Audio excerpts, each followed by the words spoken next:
do warping, we're going to use the Morph Node. So I have my footage, and let's just place the Morph Node in the tree. And if we take a look at our object list, you'll see that we have a lot of the familiar tools that we have from the Roto node, including the spline creation tools and motion tracking, plus we have this little one here, which is our Correspondence Tool, which we're going to look at in just a moment. Now, when we're doing warping, we need three basic things. We need a source shape, so where we're warping from. We need a target shape, so where we're warping to, and we need a correspondence between those two, so Silhouette knows what bit of the source is going to what bit of the target. And let's do that right now. And I'm going to come in and we're going to do something with the mouth here. And I'm going to just create a little shape that goes around the mouth. There we go, nothing too special. And let's just call this one mouth source. So now we have our source, we need the target. So what I'm going to do is just duplicate this up with Control or Command D and just make a duplicate copy of that. And I will call this one mouth target. Lovely. And then I can just use the transform tool just to make this a slightly different shape. And even the reshape tool as well, just to fatten that out a little bit. There we go. So we can start to make a little bit of a kissy mouth going on here. Excellent. So now we have our source, we have our target. The next thing we need to do is to tell Silhouette how we're going to connect those two. Now, many warping filters use point-to-point correspondence. That is to say, you need the exact same number of points between the two shapes and it will match those 2 points up. Silhouette doesn't do that. Silhouette has this correspondence tool. So we're going to take it from our source and we're going to drag it over onto our target. And these yellow lines here are going to show us the movement between our source to our target. Now we have this messed up over like this. We can see this is going to give us a slightly weird result because this bit of the mouth down here is going to move up and around, and that's not really what we want. And if we have a more complex shape, we can add multiple correspondence shapes by alt-clicking, and we can fine-tune that correspondence up a little bit more. And we have finer lines going down here so that the density is slightly higher as well. Undo that a few times. We don't need to worry about that right now because that's quite a simple shape. Okay, let's just hide our tool overlay for a second. Okay, so we've got our source, we've got our target, we've got our correspondence. Now we need to animate between the two. And if I go into the node parameters, I have my distortion here.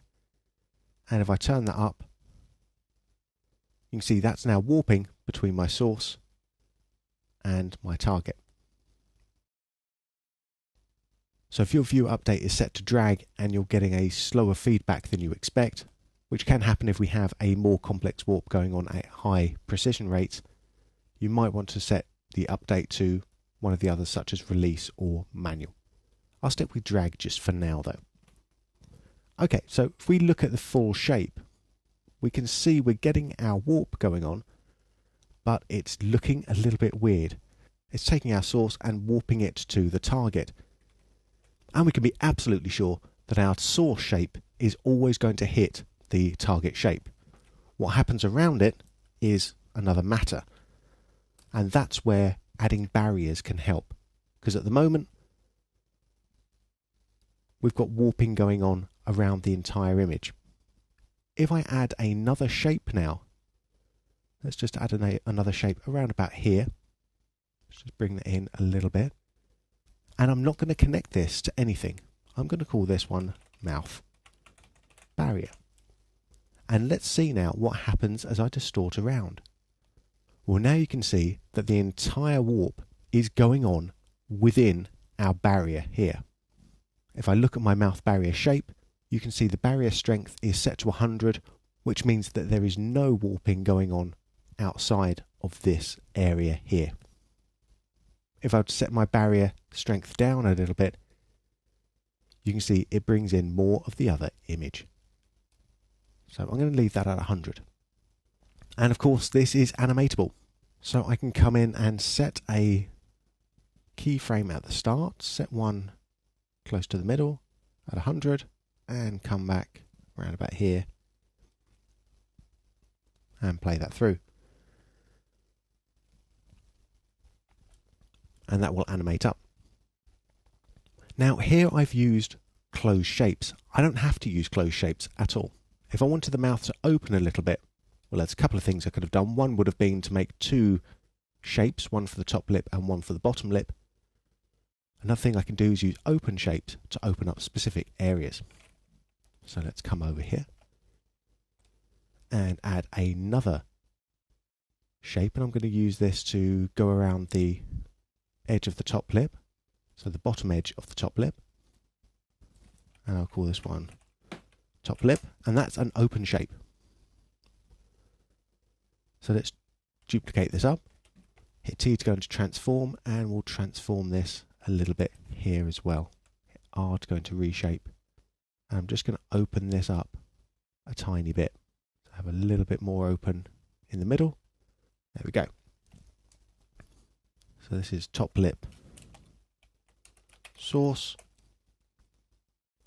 Now I have top lip target. So now I've set my source and my target. What do I have to do?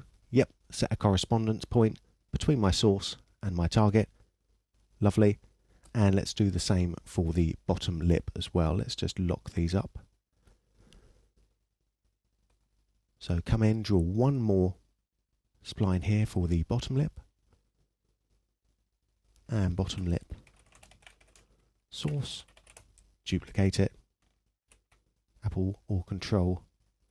So Control or Command D, and bottom lip target. Let's transform that up again. T to go into transform. Bring that down. Round about there. R to go into reshape. Move that there a little bit. Let's see what that's going to do. Okay, so now we've got our source, our target. What do we need? Yep, correspondence point. Thank you very much. Boom. And that's looking all right. Let's now turn our overlays off. Play that back, see what happens. We've got a little bit too much of a gap going on there. We can see we really are hitting that point to point. So our source and our target really is matching up. So let's just bring that in a little bit there. And come in and unlock the top lip target as well.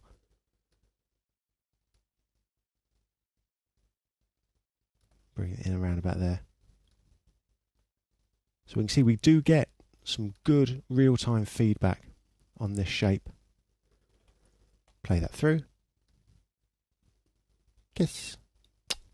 Lovely.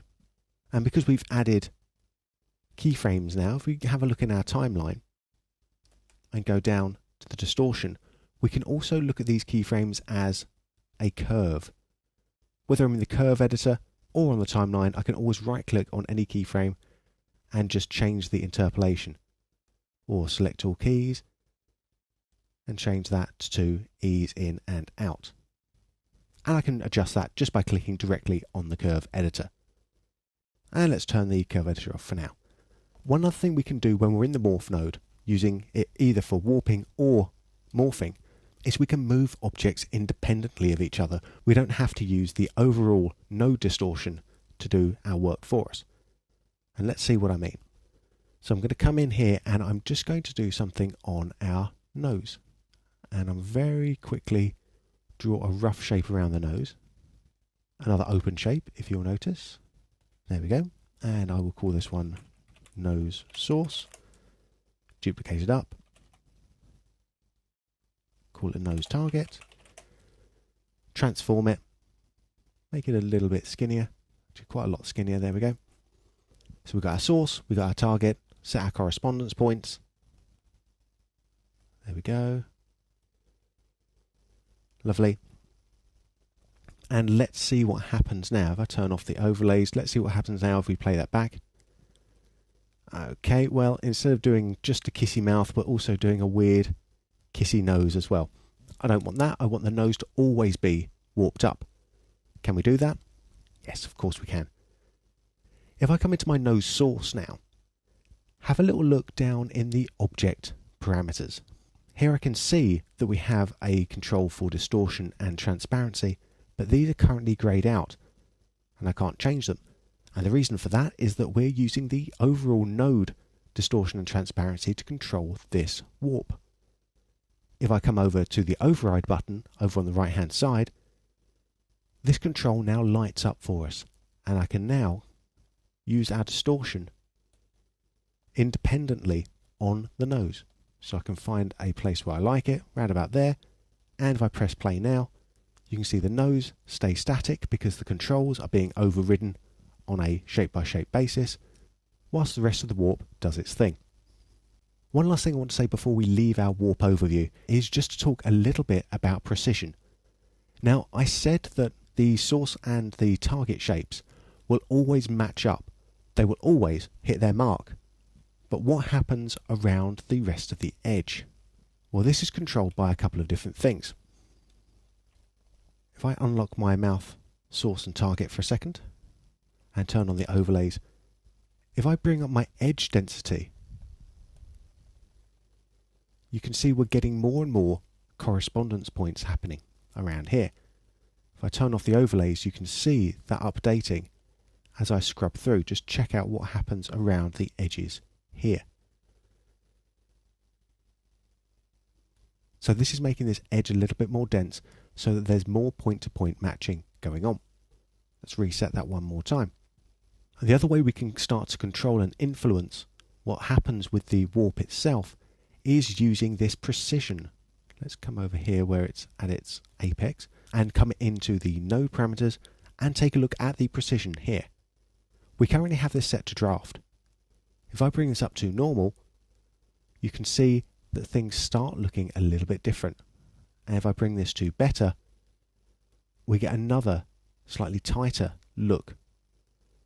But this is only, again, this is only affecting the stuff around the edges. It's not affecting where we've drawn our actual shape, because the links between the source and the target will always marry up perfectly. So the only difference you're going to get around between changing the precision is what's happening around the rest of the image. So you can see here in the corner of the mouth, changing that from draft to normal to better gives us a slightly different result. If I press play on that, it's a lot harder to compute the precision when it's at better or normal, but once it's cached in, we get our real-time playback. So look at our before and our after, before and our after. And that is a brief overview of how we use the Morph node to do warping.